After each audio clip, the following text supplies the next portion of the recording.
Arte, ciencia.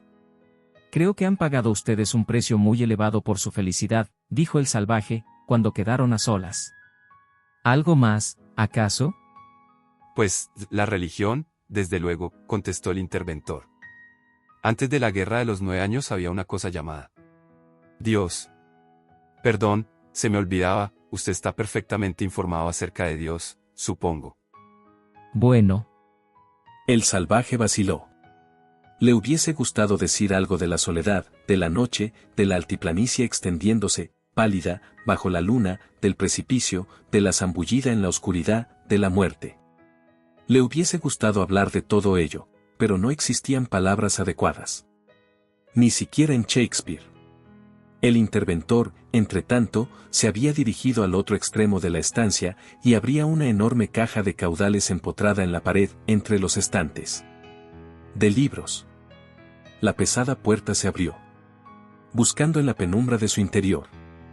El interventor dijo: Es un tema que siempre me ha interesado mucho. Sacó de la caja un grueso volumen negro. Supongo que usted no ha leído esto, por ejemplo. El salvaje cogió el libro, la Sagrada Biblia, con el Antiguo y el Nuevo Testamento, leyó en voz alta. Y aún tengo muchos más, prosiguió Mustafa Aman, volviendo a sentarse. Toda una colección de antiguos libros pornográficos. Dios en él. Arca y Ford en los estantes. Y señaló, riendo, su biblioteca oficial, los estantes llenos de libros, las hileras de carretes y rollos de cintas sonoras. Pero si usted conoce a Dios, ¿por qué no se lo dice a los demás?, preguntó el salvaje, indignado. ¿Por qué no les da a leer estos libros que tratan de Dios? Por la misma razón por la que no les dejo leer Otelo, son antiguos, tratan del Dios de hace cientos de años. No del Dios de ahora. Pero Dios no cambia. Los hombres sí. ¿Y ello, produce alguna diferencia? Una diferencia fundamental, dijo Mustafa Aman. Volvió a levantarse y se acercó al arca. Existió un hombre que se llamaba Cardenal Newman, dijo. Un cardenal era una especie de archichantre comunal. Yo, Pandulfo, cardenal de la bella Milán. He leído acerca de ellos en Shakespeare. Desde luego. Bien, como le decía, existió un hombre que se llamaba Cardenal Newman. Ah, aquí está el libro, lo sacó del arca. Y puesto que me viene a mano, sacaré también este otro. Es de un hombre que se llamó Mendeviran. Fue un filósofo, suponiendo que usted sepa que era un filósofo. Un hombre que sueña en menos cosas de las que hay en los cielos y en la tierra, dijo el salvaje inmediatamente. Exacto.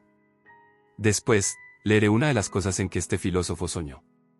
De momento, escuche lo que decía ese antiguo archichantre comunal. Abrió el libro por el punto marcado con un trozo de papel y empezó a leer. No somos más nuestros de lo que es nuestro lo que poseemos. No nos hicimos a nosotros mismos, no podemos ser superiores de nosotros mismos. No somos nuestros propios dueños. Somos propiedad de Dios. No consiste nuestra felicidad en ver así las cosas. ¿Existe alguna felicidad o algún consuelo en creer que somos nuestros? Es posible que los jóvenes y los prósperos piensen así.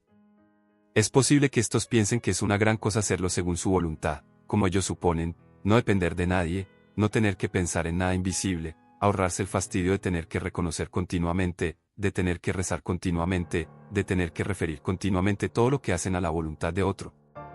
Pero a medida que pase el tiempo, estos, como todos los hombres, descubrirán que la independencia no fue hecha para el hombre, que es un estado antinatural, que puede sostenerse por un momento, pero no puede llevarnos a salvo hasta el fin. Mustafa Aman hizo una pausa, dejó el primer libro y, cogiendo el otro, volvió unas páginas del mismo. Vea esto, por ejemplo, dijo, y con su voz profunda empezó a leer de nuevo. Un hombre envejece, siente en sí mismo esa sensación radical de debilidad, de fatiga, de malestar, que acompaña a la edad avanzada, y, sintiendo esto, imagina que, simplemente, está enfermo. Engaña sus temores con la idea de que su desagradable estado obedece a alguna causa particular, de la cual, como de una enfermedad, espera rehacerse. Vaya imaginaciones. Esta enfermedad es la vejez, y es una enfermedad terrible. Dicen que el temor a la muerte y a lo que sigue a la muerte es lo que induce a los hombres a entregarse a la religión cuando envejecen.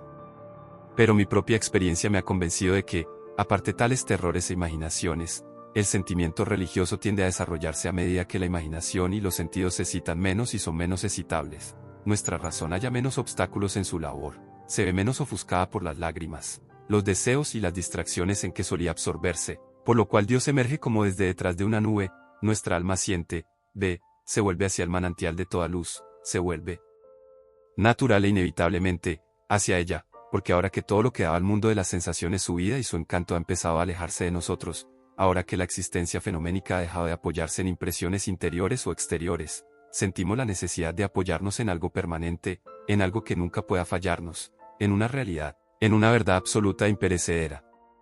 Sí, inevitablemente nos volvemos hacia Dios, porque este sentimiento religioso es por naturaleza tan puro, tan delicioso para el alma que lo experimenta, que nos compensa de todas las demás pérdidas. Mustafa Mann cerró el libro y se arrellanó en su asiento. Una de tantas cosas del cielo y de la tierra en las que esos filósofos no soñaron fue esto. Hizo un amplio ademán con la mano. Nosotros, el mundo moderno. Solo podéis ser independientes de Dios mientras conservéis la juventud y la prosperidad.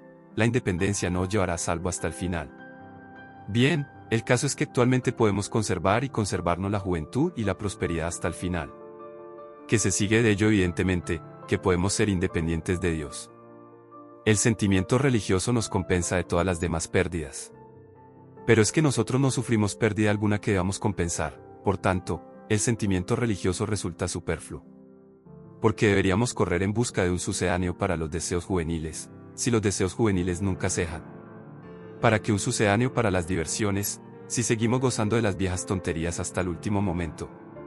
¿Qué necesidad tenemos de reposo cuando nuestras mentes y nuestros cuerpos siguen deleitándose en la actividad? ¡Qué consuelo!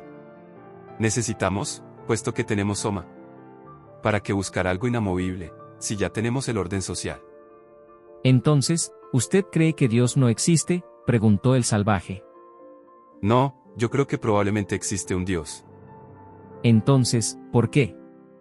Mustafa Mann le interrumpió, pero un Dios que se manifiesta de manera diferente a hombres diferentes. En los tiempos premodernos se manifestó como el ser descrito en estos libros. Actualmente. ¿Cómo se manifiesta actualmente?, preguntó el salvaje. Bueno, se manifiesta como una ausencia, como si no existiera en absoluto. Esto es culpa de ustedes. Llámelo culpa de la civilización. Dios no es compatible con el maquinismo, la medicina científica y la felicidad universal. Es preciso elegir. Nuestra civilización ha elegido el maquinismo, la medicina y la felicidad. Por esto tengo que guardar estos libros encerrados en el arca de seguridad. Resultan indecentes. La gente quedaría asqueada así. El salvaje le interrumpió. Pero, ¿no es natural sentir que hay un Dios? Pero la gente ahora nunca está sola, dijo Mustafa Mann. La inducimos a odiar la soledad, disponemos sus vidas de modo que casi les es imposible estar solos alguna vez.